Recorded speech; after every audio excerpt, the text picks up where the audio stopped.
Yo creo que en Latinoamérica hay un problema con lo profético. Hay gente que cree que todos los días profetizan y el día que alguien no les dice alguna locura dicen que Dios no habló. Y Latinoamérica tendrá problemas serios con el Dios de los cielos porque se usa el nombre de Jehová de una forma muy vana y muy liviana. Bendiciones, mis queridos hermanos. Si es primera vez que usted se encuentra en nuestro canal, por favor le invito a que se suscriba y active la campanita para que así no se pierda ninguno de nuestros contenidos. Este es un canal creado para edificación, transformación y cambio de nuestras vidas. Sin más preámbulo, vayamos al video. Creo que hay una urgencia de parte de Dios. Entonces el que tiene oídos para oír, que oiga, porque creo que esto va a ser sobrenatural.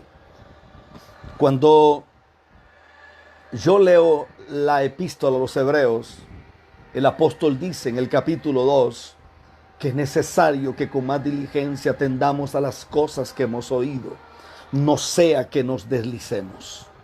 No sea que nos deslicemos. Quiere decir que las situaciones no pasan de hoy para mañana.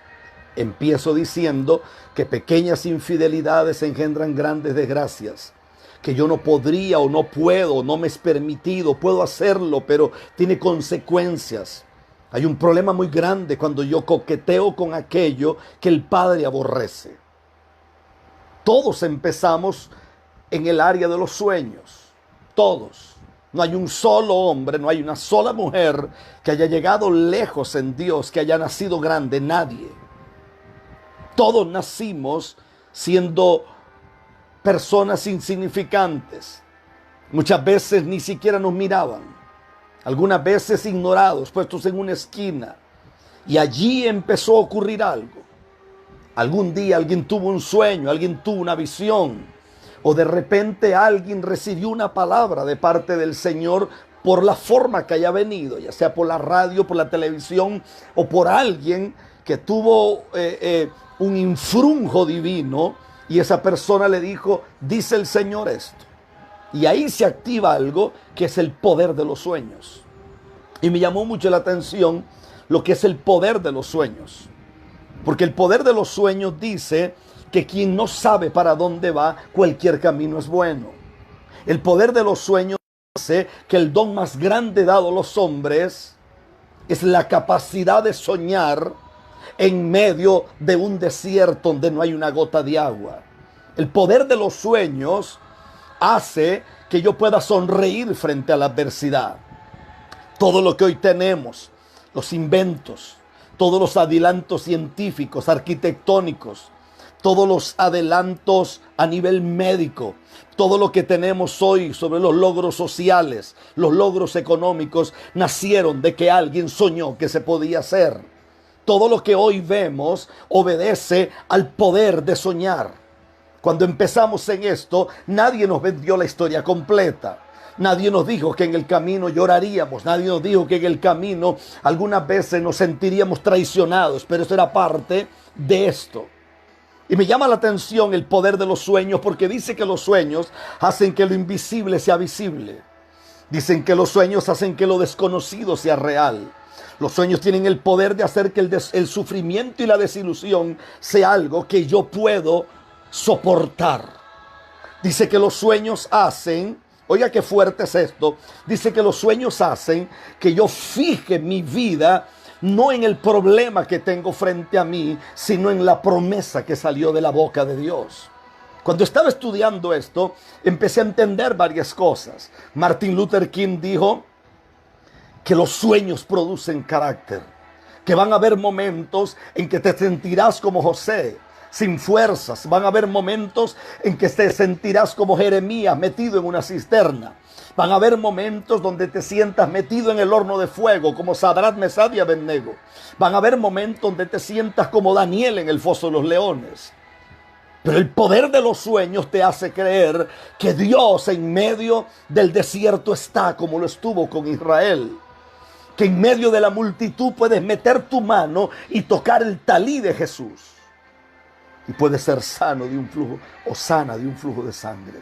El poder de los sueños enseña que si tú puedes creer que Dios es capaz de cumplir tus sueños, Dios puede sacarte de un hoyo profundo como donde pusieron a José. y puede conectarte con tu destino, que no está en esa tierra, sino en una tierra extraña llamada Egipto. Cuando estaba leyendo esto, entonces encuentro que los sueños proveen esperanza en medio del desaliento. Los sueños inspiran. Los sueños hacen que la vida tenga sentido. Porque sin sueños la vida sería un círculo vicioso y un remolino de desalientos. Sin sueños la vida solo se reduciría a una miseria. Porque el quien perdió la capacidad de soñar también perdió la capacidad de vivir. Y mientras estaba analizando esto, entonces descubro que quienes tienen futuro en Dios no son los que miran para atrás, sino al contrario, los que se desconectaron del día de ayer, los que pasaron por encima de sus cuitas, de sus quimeras, de sus vergüenzas, de sus pecados, de sus miserias, de sus desgracias, y se enfocan en lo que Dios tiene hacia adelante. Esta es la base de lo que yo creo que debería de ser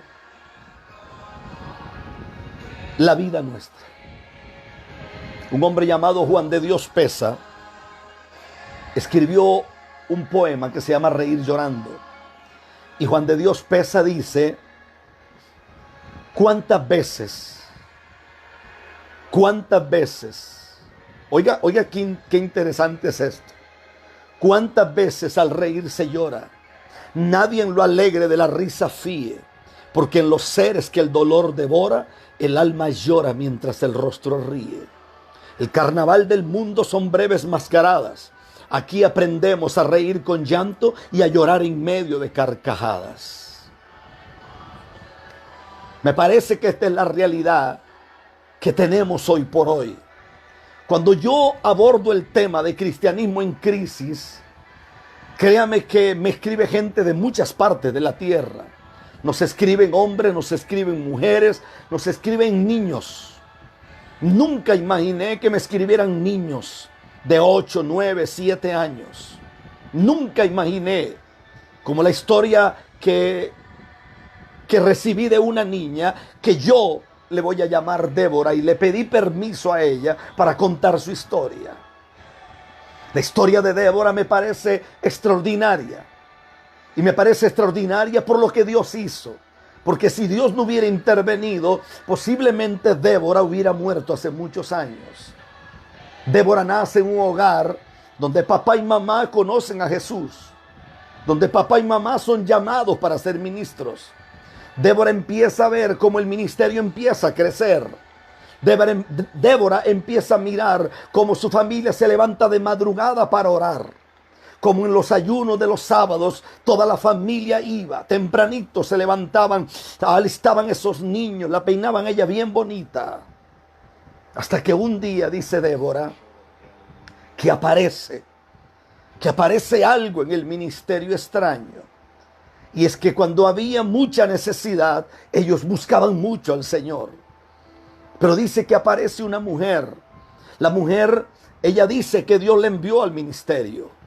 Cuando ella dice que Dios le envía al ministerio, ella trae para su papá, ella trae una cantidad de dinero muy fuerte. Débora dice que en pocos meses papá no volvió a los ayunos. Papá decía desde el púlpito que él estaba ayunando, pero Débora dice que ella sabía que eran mentiras. Débora dice que se dieron cuenta como a los 5 años, porque papá ya tenía no un auto, tenía 3 autos, y algunos de ellos eran muy caros. Dice que tenían casa propia, se mudaron a vivir a un residencial fino. Dice que un día Débora se dio cuenta que su padre había amanecido en el patio de la casa. Su padre estaba desnudo. El pastor de la iglesia había sido torturado porque su papá se había envuelto con un cartel de la droga. Débora hoy es una jovencita y me escribe contando su historia. Débora se desmoraliza, toda su familia no volvió más al ministerio, los diáconos, todo el mundo hizo lo que fuera y quitaron la iglesia a esta familia. Débora empieza a ingresar en el mundo de las drogas. Por 16 años es prostituta. Débora empieza a ingresar en el mundo de lo peor. Débora dice que se tragaba las cápsulas de droga, las cargaba en un país de Sudamérica que omito el nombre y las llevaba a otro país cerca de los Estados Unidos. Y dice que por muchos años empezó a hacer eso, hasta que un día una de las cápsulas que llevaba se rompió. Y cuando ella abre los ojos, se da cuenta que está en cuidados intensivos y se da cuenta que estuvo en coma por 3 meses. Ella no entiende cómo vive, los médicos tampoco entienden cómo vivió.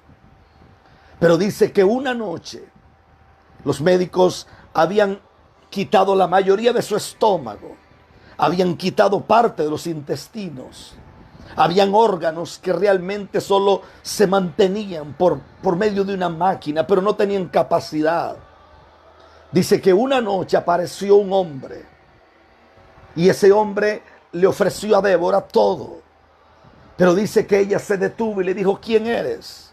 Y aquel ser le dijo, yo soy Belcebú, soy el príncipe de las tinieblas. Y dice que Débora empezó asustada y le dijo, pero es que yo no puedo seguir como estoy. ¿Qué puedo hacer?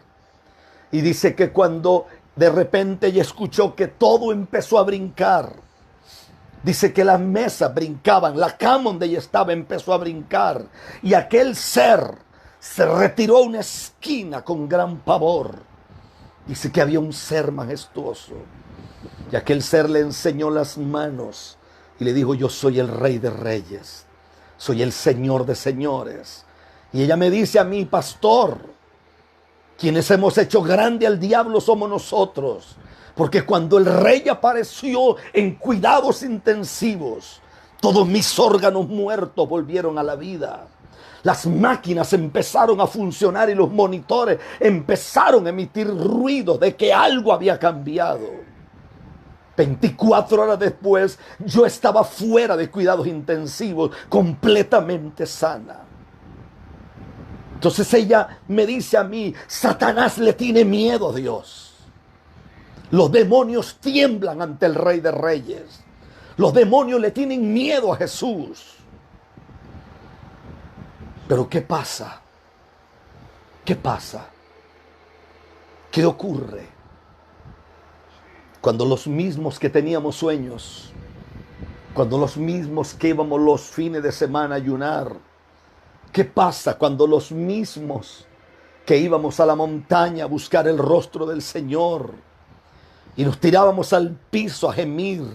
¿Qué pasa cuando un día nos acostumbramos solo a depender de nuestros dones?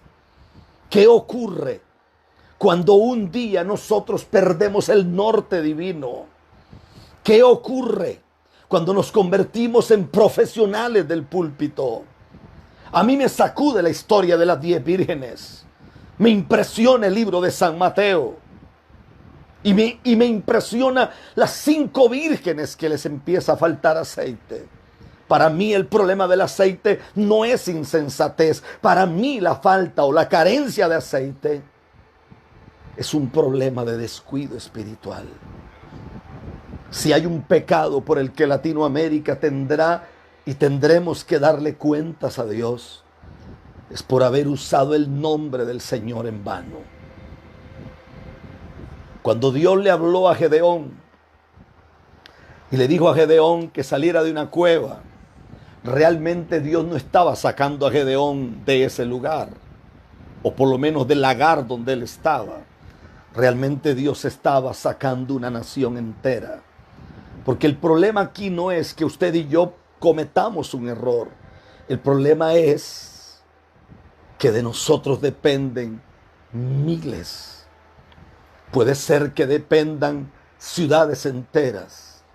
Puede ser que dependan aún generaciones.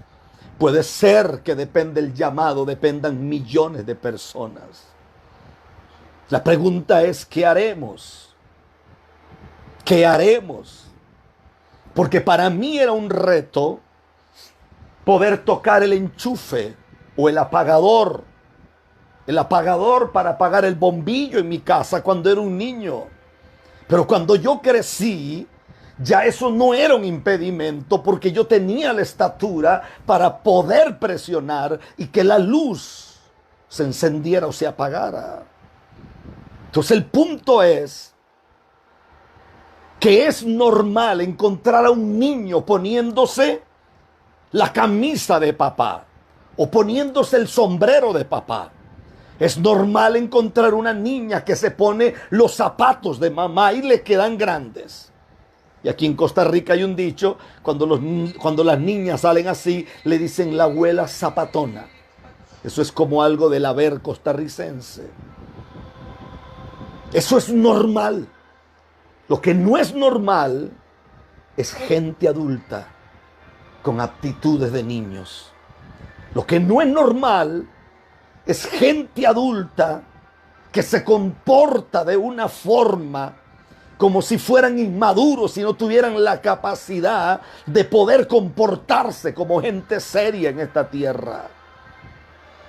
Es que cuando la Escritura dice que las puertas del infierno no prevalecerán contra la iglesia, nunca se refirió a un show evangélico y nunca se refirió a esta locura que hoy tenemos. Es que cuando Dios habla de volver a Él, es que hay que volver a Él.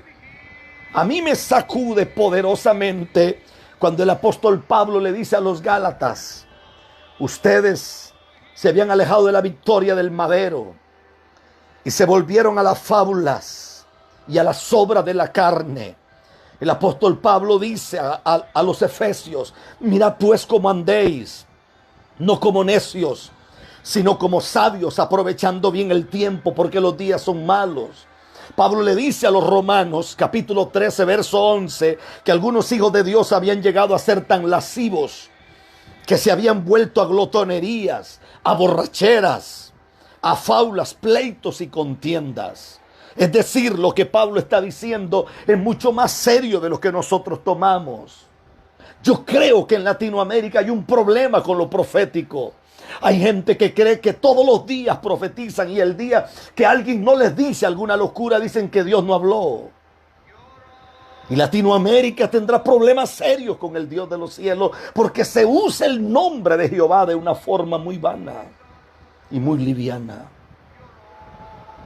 A mí me sacude cuando leo el capítulo 2 de Apocalipsis y aparecen tres iglesias ahí en Asia Menor. Y a Éfeso se le dice que perdió el primer amor. Y a la otra iglesia que sigue, que es Sardis, se le dice que tiene problemas de tibieza espiritual.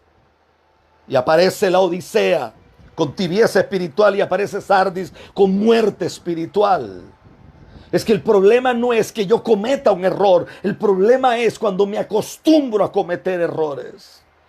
El problema es cuando yo acepto en mi vida que pisotear todo lo sagrado es normal.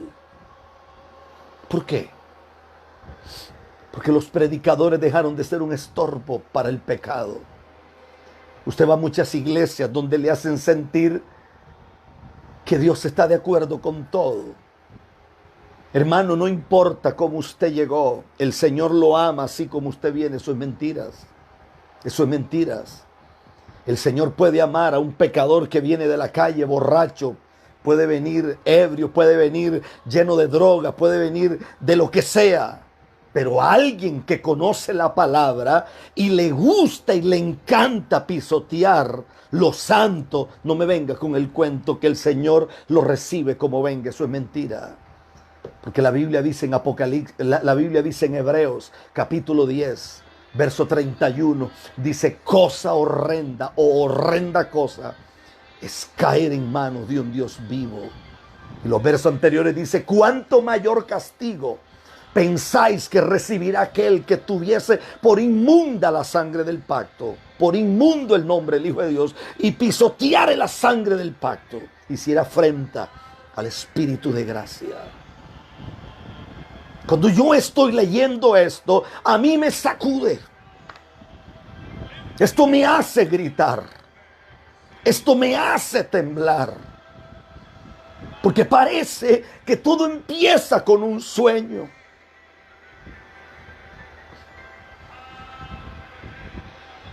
Me llama una señora que dice que estuvo 17 años en la prostitución, metida en las calles. Fue a una iglesia aquí en Costa Rica y dice que lo primero que le entregaron fue un número de cuenta. Y en el papelito decía: si no puedes congregarte, no importa, honra al Señor. Porque si tú quieres bendición, tienes que aprender a honrar. Una mujer que nadie le habló de Jesús, nadie le habló de salvación, nadie le habló del bautismo del Espíritu Santo, nadie le habló de bautizarse en aguas, nadie le habló a esa mujer de una vida de honradez, nadie le habló a esa mujer que había que honrar a Dios, que había que consagrarse al Señor, que había que vivir para Dios.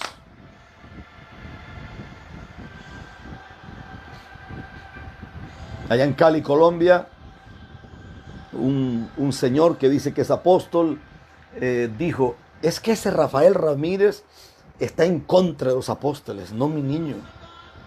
Yo tengo una red apostólica y pertenezco a ella.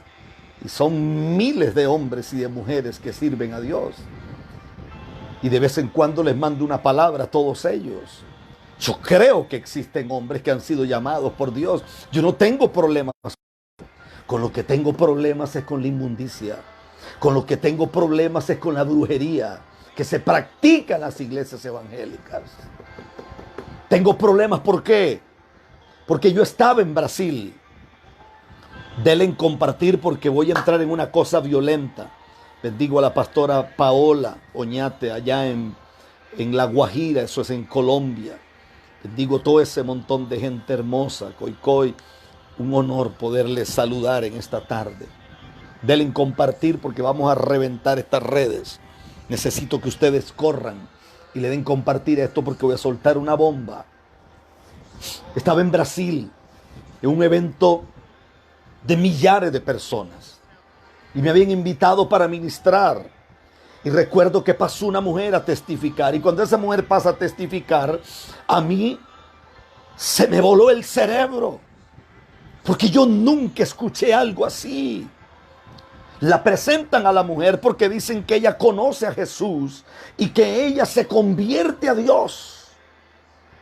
Y cuando la pasan al frente para testificar, la presentan como una mujer que ha sido una de las mayores brujas.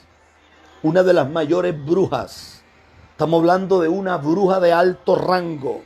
Ha sido una de las esposas de Satanás. Ha sido una mujer que ha dirigido convenciones a nivel mundial de brujos, porque ella pertenece a una orden que yo no la quise aprender ni me interesó aprenderme el nombre. Pero esa mujer testifica que cuando ella estaba en acción, los principales líderes de los movimientos evangélicos la visitaban a ella en Brasil para que ella les diera secretos, para que ella les diera oraciones, para que ella les diera cosas para enterrar en las puertas de sus congregaciones. Dice, ¿qué? Eso es lo mismo que dije yo, ¿qué? Y dice que ella le entregaba tierra de cementerio. Y cada hombre de estos tenían ministerio de renombre en Latinoamérica. Y cuando esa mujer empieza a hablar, hay un momento que un líder de las asambleas de Dios la detiene y le dice, yo creo que ya está bueno. Yo me puse de pie y me agarré la cabeza. Y yo no sé si le pasó al resto, pero yo empecé a gritar. Ahí habíamos alrededor de 150,000 pastores. Ahí habíamos alrededor de unas 700,000 personas entre líderes, ministros de alabanza y gente de todo lado. Y yo me tiré en una esquina a pegar gritos. Yo dije, ¿qué es esto? ¿Qué es esto, Señor? ¿Qué significa esto? ¿Qué tiene que ver esto? Ahí entiendo yo porque uno mira cosas y uno ve que la gente está como embobada. La gente no despierta. La gente cree cada estupidez. La gente cree cada mentira. Y hay una palabra que dice la historia que para el 1960 el significado era uno, pero para el año 70 el significado cambió. Y la palabra es resiliencia. La palabra resiliencia es la capacidad de adaptarme para superar un dolor. Y tenía que ver con la superación de alguien que había muerto. Pero para este tiempo, en vista de los regímenes inmundos que han habido en Haití, en vista de toda la inmundicia que ha habido en los países africanos, en medio de toda la debacle que viven algunas naciones como Corea del Norte, en medio de toda la inmundicia del gobierno de los Castro en Cuba, hoy por hoy, la mugre que ha pasado en Venezuela, entonces la palabra resiliencia tuvo un nuevo significado.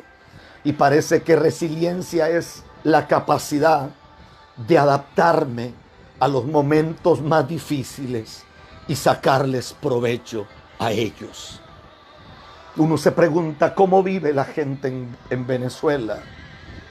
Un hombre como Maduro es multimillonario. Maduro tiene toda su plata resguardada en cualquier lugar de Latinoamérica, incluyendo Costa Rica. El Vaticano está lleno de plata de ellos. Los Castro tienen todo allí. Porque cree que cuando el Papa fue a Cuba, ni siquiera quiso hablar con las damas de blanco, ni siquiera se refirió. Hay intereses muy grandes, pero a mí no me importa la vida del Papa. A mí me interesa la vida nuestra aquí. A mí me interesa nuestra realidad aquí. No es que no creo en los profetas, claro que hay profetas. Claro que creo que hay gente de Dios. Claro que creo que en las montañas en Honduras yo conocí en un monte llamado Los Pachecos gente que Dios le habla.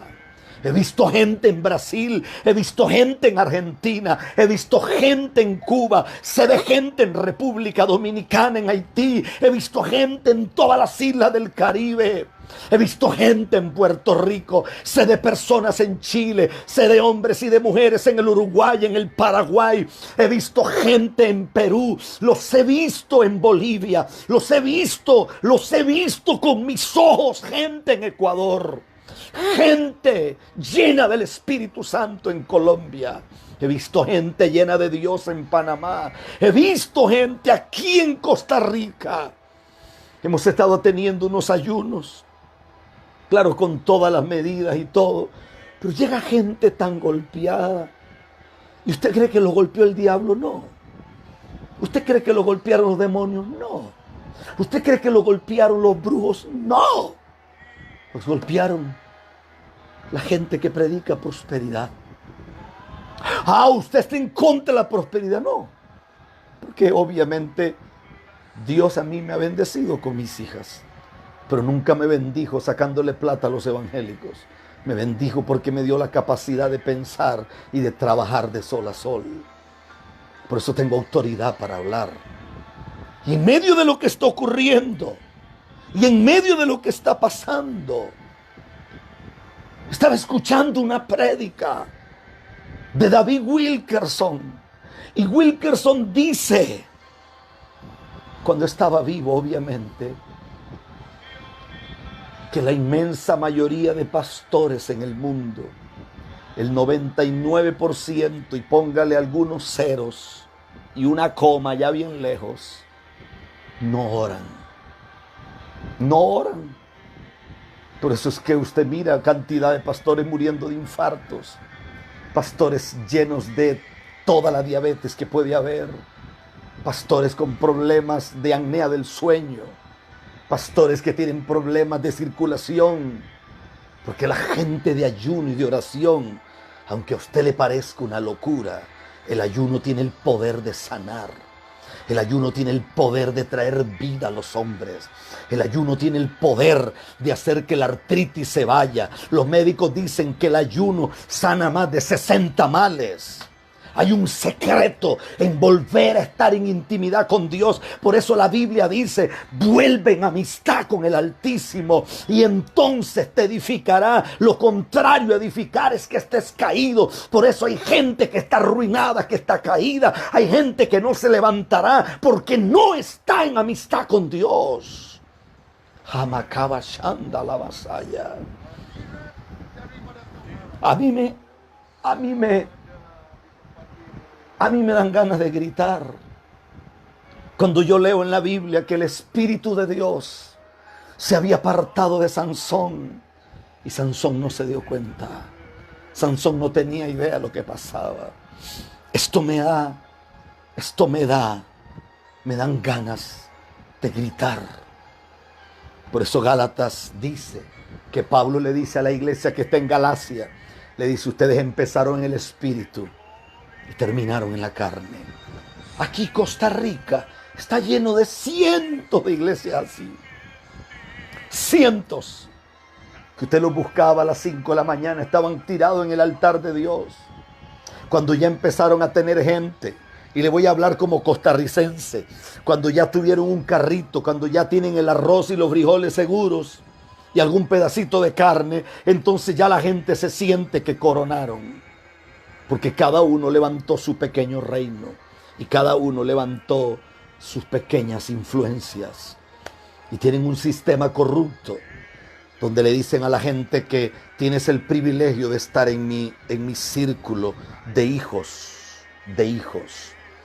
Y si tú no eres leal a este círculo, entonces te vamos a sacar, como si fuera la iglesia católica, te vamos a descomulgar y vas a estar en problemas serios. A eso yo le llamo prostitución. A eso yo le llamo prostitución. Prostitución. Y lo vuelvo a repetir. Las únicas mujeres que están libres en muchas iglesias en el mundo son las que no son tan bonitas. Porque si usted es bonita, si usted tiene el cabellito bonito y su rostro bonito, muy posible que el apóstol de ese ministerio va a terminar enamorado de usted. Por eso yo creo que tiene que haber un cambio en la palabra resiliencia. No podemos adaptarnos a esta porquería. No podemos adaptarnos a esta mugre. Escribió un hombre un libro llamado Cristianismo en Crisis, que lo he citado varias veces. Su nombre, Han Hanegraaff. A Han Hanegraaff lo destruyeron. Sacaron los libros de las librerías, los sacaron de circulación, le cerraron las puertas. Porque Han Hanegraaff ponía en evidencia toda la mugre del Club PTL y todo el homosexualismo de los líderes del Club PTL. También sacaba todo lo que se vivía en TVN. TVN, que es un canal de televisión, que no es un canal, es una cadena de televisión multimillonaria. Y él decía que la esposa de Paul Crunch se compraba pelucas, porque parece que ella era un poquito escasa de cabello, se compraba pelucas que valían $5,000. Ahora pregunto yo, ¿hay algún pecado con comprarse una peluca de $5,000? No. El pecado es que no lo compraste con el dinero tuyo, sino que lo compraste con el dinero que la gente dio en ofrendas, creyendo en que el dinero sería usado para satélites y para evangelizar al mundo.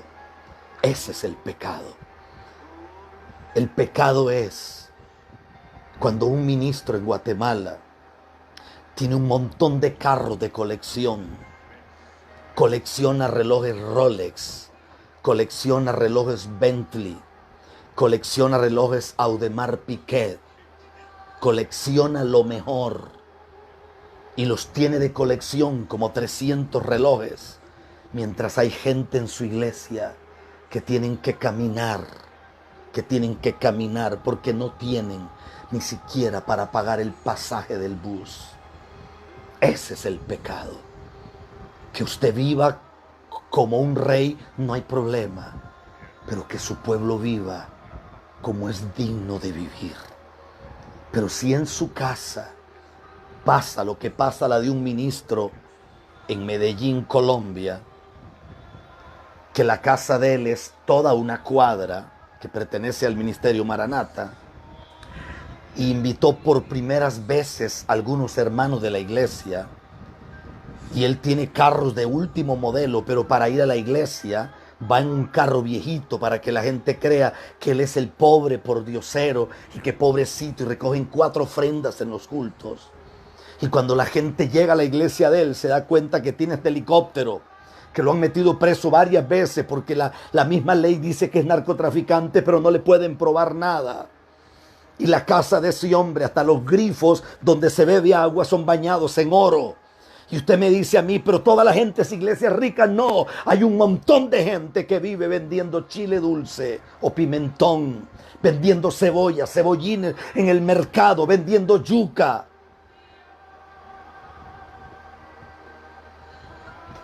Por eso creo que estamos en una crisis. Y cuando usted habla de estas cosas, entonces se enoja todo el mundo. No, es que él está en contra de lo apostólico. No, estoy en contra del robo. Estoy en contra de la miseria y de la mugre. Porque se le obliga al pueblo a diezmar. Y los líderes de esas denominaciones ni siquiera diezman. Y no me diga a mí que no es así, porque soy pastor por 32 años. Y he estado en cada rincón de la tierra y me he dado cuenta que la gente que más problemas tiene para dar son los mismos pastores. Los mismos que usted ve en una cadena como Enlace, buscando plata y tienen un contrato con Enlace y ese contrato le venden la imagen. Eso es prostitución. No puedo salir en otra radio, no puedo salir en otro canal de televisión porque yo le vendí mis derechos a Enlace. Y entonces Enlace, si tú oras o no oras, puede ser el peor desgraciado de la tierra, pero Enlace te va a hacer famoso porque en el contrato ellos van a vender tu imagen como si fuera lo más grande de la tierra. Aunque vivamos como Sansón, aunque ya no tengamos el cabello largo y aunque el Espíritu de Dios se haya apartado de nosotros.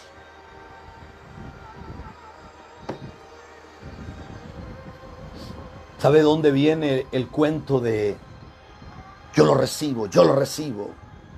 Yo te decreto. Cielos abiertos. Varón, te voy a soltar una palabra. ¿Sabe dónde viene eso? ¿Sabe dónde viene eso? Yo estaba estudiando de un tipo que se llamó Esek William Kenyon. Él nació el 24 de abril de 1867. En sus inicios fue metodista, pero después se apartó. Este señor estudió en el Emerson College of Oratory, es decir, en el colegio de oratoria Emerson. Y este señor torció demasiadas cosas. De aquí nació la superfe. De aquí nacieron predicadores como Kenneth Hagin o Kenneth Hagin, que hablaban de la fe de Dios. De ahí nació el movimiento de la risa, donde hay que reírse y hacer un montón de locuras. Y a eso se le llama gloria. Y entonces usted escucha a los predicadores hoy, cielos abiertos. ¿Sabe qué estudiaba Kenyon? Metafísica. Léalo si quiere. Se lo vuelvo a repetir. Esek. Una E-S-S-E-K. William Kenyon. Nació en el 24 de abril de 1867. Este fue el que lanzó todo el movimiento de la superfe. Este es el dueño de la prosperidad. Este fue el que le enseñó a los predicadores a buscar el dinero como locos. Este fue el que le enseñó a los predicadores que la gente tiene que pactar. Los predicadores nos hemos hecho tan corruptos que usted va a naciones como Panamá y usted ve el montón de pastores metidos en política. Y usted ve hombres como el presidente Cortizo, lejos de Dios. Pero algunos hermanitos sacan por ahí diciendo cosas por ahí. ¿Qué pasó? Esta crisis. Usted va a naciones como República Dominicana, única nación en la tierra que tiene la Biblia en la bandera. y tiene la Biblia abierta en San Juan 8:32.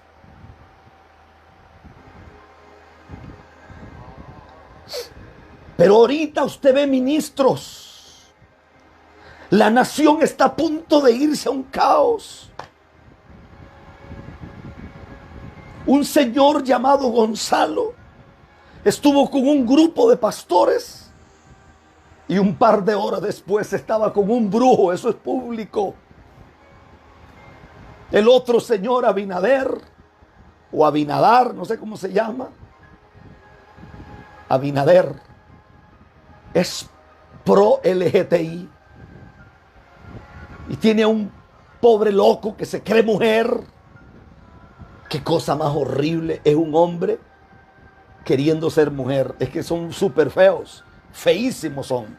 Puede ser que no tienen espejo en la casa, porque una cosa horrible es un hombre que quiere ser mujer, por amor a Dios. Y ese tipo va a ir al gobierno. Y usted mira a Leonel Fernández, no le cree, pero ni la esposa le cree. Pero usted mira a los pastores y algunos, entre comillas, que se llaman apóstoles, hombres o mujeres, metidos en política en República Dominicana. ¿Por qué? Porque Dios nos llamó a ir al gobierno, porque cuando el justo gobierna hay paz. Mentirosos. Ustedes no quieren eso. Ustedes lo que quieren es dinero. Es lo mismo que quieren los diputados de Costa Rica, que de todos no se hace uno que sirva. Es la peor vergüenza de Costa Rica. Los diputados que tenemos aquí no sirven para nada. Y algunos dicen que son profetas. ¿Profetas de qué? ¿Profetas de qué? ¿De qué? En este país el gobierno hace lo que le da la gana. Aquí la única salvación es una iglesia que vuelva a Dios. ¿Sabe qué dice el libro de Oseas? ¿Sabe qué dice Oseas? Capítulo 14. Dice el verso 9. ¿Quién es sabio para que entienda esto y prudente para que lo sepa?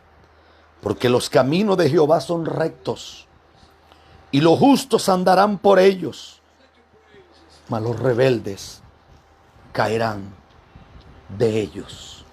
El que tiene oídos para oír, que oiga lo que el Señor está diciendo.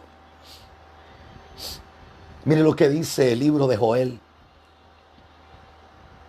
capítulo 1. Oye, qué fuerte es esto. Dice el verso 9. Desapareció de la casa de Jehová la ofrenda y la libación. Los sacerdotes ministros de Jehová están de duelo. Hay cientos de iglesias en duelo porque los pastores murieron. Cientos de pastores que han muerto de diferentes enfermedades en los últimos días. Cientos. Cientos. Miren lo que dice aquí. El campo está asolado. El campo está asolado. Hay una plaga terrible. Millones de langostas en Argentina. Millones de langostas como si fueran las plagas de Egipto. Ahorita están llegando a Brasil.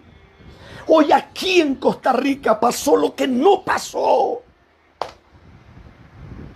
Hoy había una alerta porque el polvo del Sahara cubrió la capital. Era como una gran nube de polvo. Y me van a decir a mí algunos predicadores que esto no son los últimos días, que esto va a pasar y que esto se va a poner bueno y que esto se va a poner de gloria y que es... Mentirosos, mentirosos, charlatanes. Nosotros decidimos ayunar por República Dominicana porque yo amo ese pedacito de tierra. Yo amo ese pedacito de isla. Yo amo ese pedacito de pueblo. Pero República Dominicana tiene que despertar. Pero usted dice, ¿y por qué los ministerios más renombrados de ahí no hacen nada? No lo van a hacer. Porque el gobierno les da a algunos les da un cheque de $5,000 cada mes, porque se supone que son organizaciones sin fines de lucro, lo que en inglés se llamaría una non-profit organization. Entonces, como el gobierno da, y a otros les dan 3,000, a otros les dan más de 5,000, entonces, shut up, silent please, no hables, guarda silencio. ¿Qué vamos a hacer? ¿Sabe qué dice Joel? Mire lo que dice el verso 13 del libro de Joel. Dice: ceñíos y lamentad, sacerdotes, gemid, ministros del altar, venid, dormid en silicio, ministro de mi Dios, porque quitad desde la casa de vuestro Dios la ofrenda. ¿No es este tiempo? ¿No es cierto que Dios quitó la ofrenda de los templos por amor a Jesús? ¿No es cierto que Dios está haciendo esto? Y Macaba Sandy y Macute.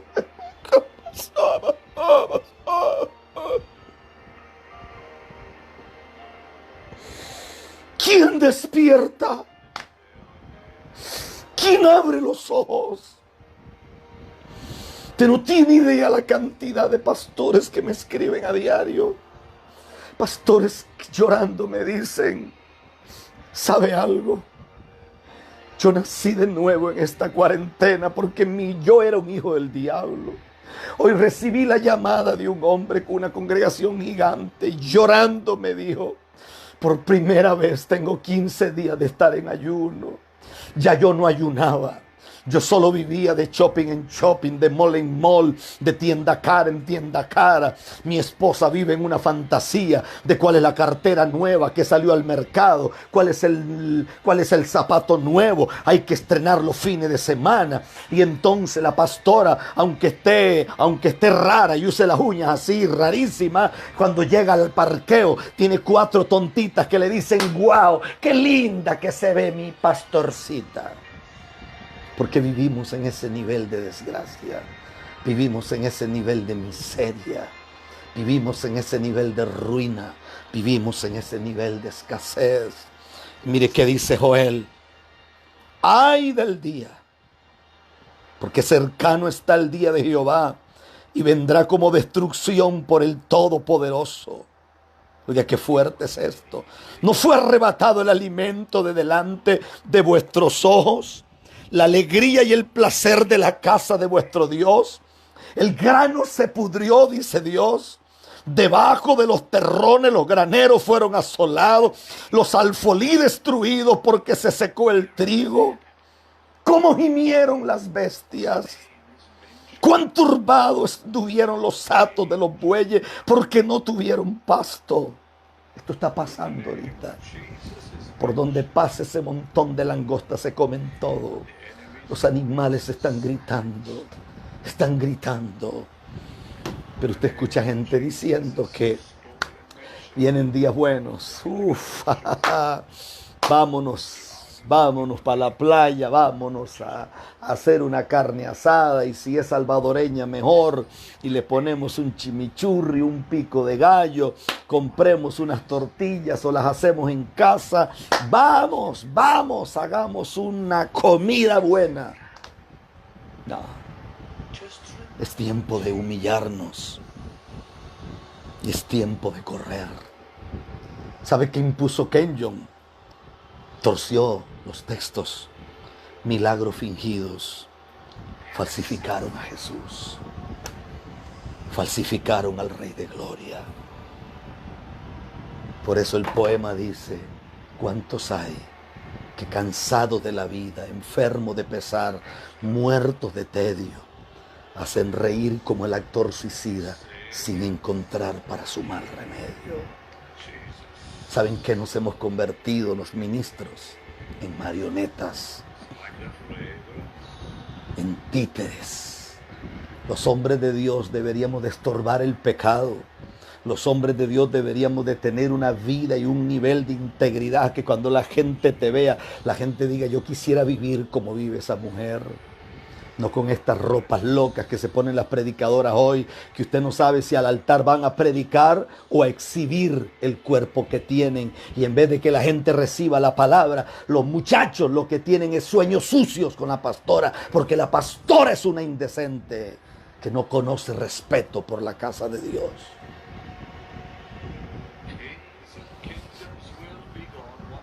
Montones de predicadorcitos con unos pantaloncitos apretados que se le marcan todas sus partes. Usted dice, ¿y esta gente cuándo? Cuando en su vida aprendió moral, cuando en su vida aprendió decencia, cuando en su vida entendió. Aquí en Costa Rica, si usted va a ir a hablar con el presidente mañana, usted no puede ir en pantalones cortos, no puede ir en short, no puede ir en camiseta. Si para hablar con un hombre hay que presentarse de la mejor manera, cuanto más para presentarse ante el Rey de Reyes y Señor de Señores. Cuanto más para presentarse delante del Dios Todopoderoso. Cuanto más aquellos que son templo del Espíritu Santo. Yo no creo en un Dios legalista. Yo creo en un Dios que es legal. Mi Dios es legal. Gracias por ver este video, pero antes de irte, por favor, quiero que escuche esta palabra. Dice Proverbio 3, capítulo 3, versículos 5 y 6. Confía en el Señor con todo tu corazón y no te apoyes en tu propia inteligencia. Reconócelo en todos tus caminos y Él allanará tus sendas. En este día quiero decirte que el Señor te invita a confiar en Él con todo tu corazón, a no depender en nuestra propia sabiduría e inteligencia limitada y a reconocer a Dios en todos nuestros caminos. Esta es una llamada a confiar en el guía y el liderazgo de Dios en nuestras vidas, en lugar de depender únicamente de nuestras propias habilidades y recursos. La confianza en Dios no significa que no debemos hacer nada y esperar que Él haga todo por nosotros. En lugar de eso, se trata de poner nuestra confianza en Él y buscar su guía en todo lo que hacemos. Cuando confiamos en Dios, reconocemos que Él es el dueño de todo lo que tenemos y de todo lo que hacemos, y que Él es quien tiene el control de nuestra vida. Al reconocer a Dios en nuestros caminos, le damos el control total de nuestra vida y nuestros planes. Nos comprometemos a buscar su voluntad y a obedecerla en todo momento. Al hacer esto, Dios allanará nuestros caminos y nos guiará en el camino correcto. Él nos llevará a lugares que nunca podríamos alcanzar por nosotros mismos. Por lo tanto, la confianza en Dios es una actitud esencial para todos los creyentes. Debemos buscar su guía en todo lo que hacemos, confiando en que Él nos llevará a través de cualquier obstáculo y nos ayudará a alcanzar nuestras metas. Como dice el Salmo 27, algunos confían en carros y otros en caballos, pero nosotros confiamos en el Señor nuestro Dios. En este momento quiero hacer una oración. Padre Celestial, te agradecemos por la invitación a confiar en ti en todo momento y reconocerte en todos nuestros caminos. Ayúdanos a poner nuestra confianza en ti y no en nuestra propia sabiduría e inteligencia limitada. Que tu Espíritu Santo nos guíe en todo lo que hacemos y nos ayude a seguir tu voluntad. Señor, allana nuestro camino y guíanos hacia la meta que tú tienes para nosotros. En el nombre de Jesús. Amén. Si es tu primera vez en nuestro canal, te invito a que por favor te suscribas y active la campanita, le des like a este video y comparta para que no te pierdas ninguno de nuestro contenido. Muchas gracias y hasta una próxima.